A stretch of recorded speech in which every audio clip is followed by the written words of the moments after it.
All right. Well, there are metric tons of bad mistakes you can make in voiceover. You could be untrained or undertrained. You can have bad gear, a bad recording space, bad equipment, etc. You can DIY your own demos. You can have a bad website. All of those are pretty easily fixable. Untrained or undertrained? Train with a reputable coach. Bad audio, bad recording space, bad gear. Call Uncle Roy, Tim Tippett, Jordan Reynolds, folks like that. But there's one mistake that's not nearly as fixable, and if you make this one, it could derail your voiceover career for years. What is it?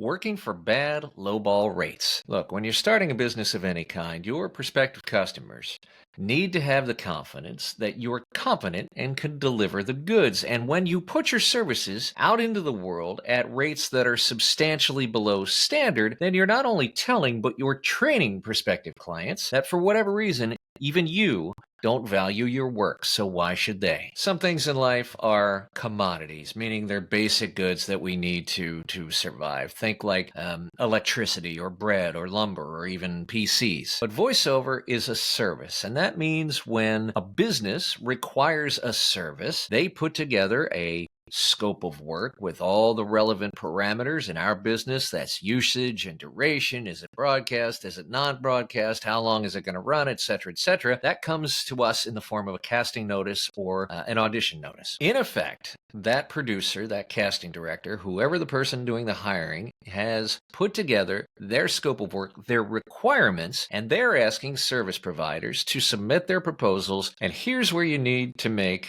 a choice. There are two types of buyers in this world. There are price-driven buyers and there are value-driven buyers. Price-driven buyers' main criteria above all else is the price that they pay for the product or service. Lowest bidder wins, period. Price-driven buyers don't value quality, and they are always the most demanding customers. They want the sun, the moon, the stars, the comets, the asteroids, the meteors, the space dust, and yes, all the light that you bring to your craft. Yes, they are giant black holes that will suck the joy and the profit right out of your universe. They will work you to the bone for little money and less, if any, profit. Value-driven customers, on the other hand, are generally pros that value pros. They not only value the end product, but they value the collaboration. They value the relationships. They value the experience of getting to the end product. And yes, they may have budgetary considerations and constraints just like anybody, but they generally know what pros charge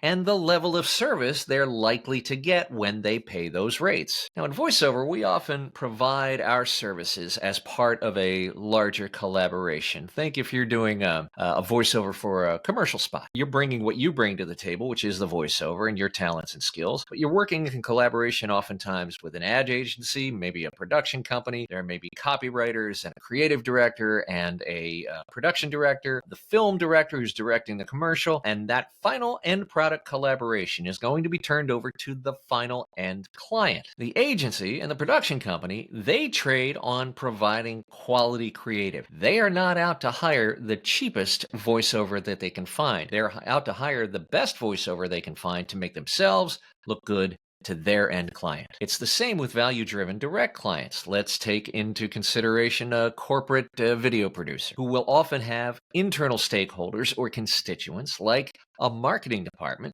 that they're producing this collaboration for. In other words, let's say it's an explainer video for the marketing department. Hiring some schmo off of Fiverr is going to show up in the quality of that piece, and they're not going to look good to their internal client. Now back to you and your burgeoning VO career. You have a choice to make. You have to decide as early as possible, ideally from the jump, whether you want to chase value-driven clients or price-driven clients. More importantly, you have to decide for yourself whether you want to build a value-driven business or a price-driven business. Why do you have to decide? Here's why. Because it's extremely difficult to take price-driven clients and to turn them into value-driven clients. It almost never happens. Does it happen? Yes, rarely, but it's the exception, not the rule. And that's why it's so difficult to transition from those low-ball, price-driven clients to clients who value quality and are willing to pay for it. Let's break this down to the simplest terms. Would you rather work 10 $50 jobs or one $500 job? Well, if you said, I'd rather work 10 $50 jobs, there's good news. You just passed the I suck at making good life choices test. Why, if you had the choice, would you work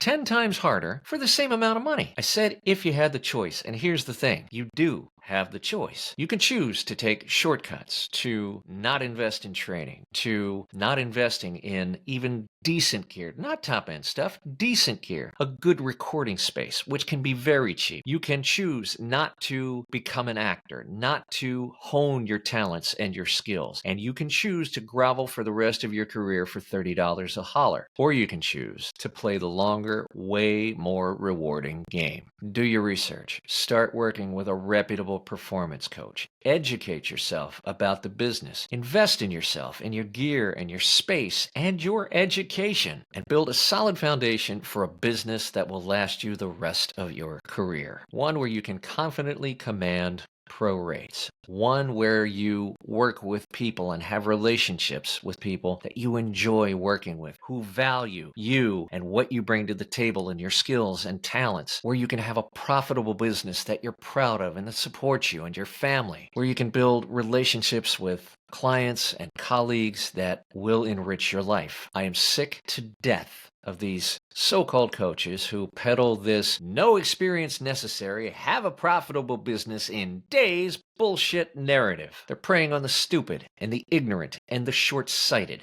And they're doing it for one reason and one reason only, and that is to enrich themselves. They will tell you the lies like no experience necessary, working only a few hours a week, in 90 days, from your kitchen table, 3 simple steps to $300,000, and it's all complete and unadulterated bullshit. Can you make $300,000 in voiceover? Yes, you can. But the fact is, only about 4% do. And if you think they took just 3 simple steps to get there, you're horrifyingly mistaken. General rule of life. If anybody attaches a number or an amount of money that you're going to make ostensibly from taking their course or whatever they provide, run. It's a lie. Not that you couldn't make that money, but to put forth an if-then statement. If you take this course, then you will make $20,000 or $100,000 or $300,000 is irresponsible and sleazy. And to me, it's borderline fraudulent. There are no shortcuts. This is not, voiceover is not a get-rich-quick business.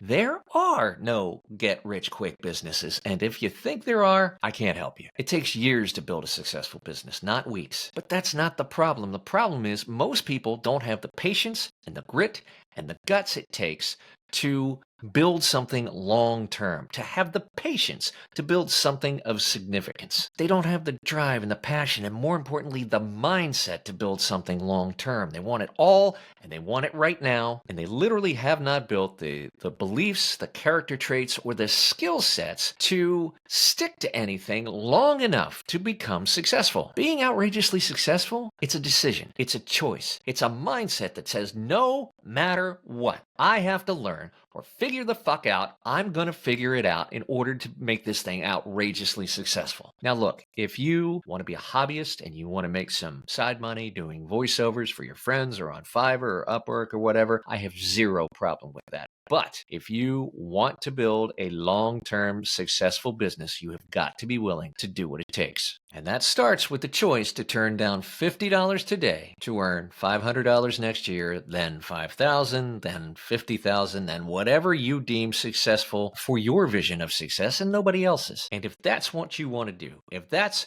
who you are, then I am here for you as long as I can fog a mirror. Go to vopro.pro to get more information on the VO Freedom Master Plan, the VO Pro community, and to get my Move, Touch, Inspire weekly newsletter for voice actors that comes out every Thursday. Thanks so much for the discussions we have here in the comments, in YouTube, in the VO Pro community, in the larger VO community. When we talk, when we exchange ideas, when we have rational, calm discourse, we can solve just about anything. That's how we build a stronger, more effective business for everybody, a stronger, more effective industry. Thanks so much for your support. We'll see you back here again next week.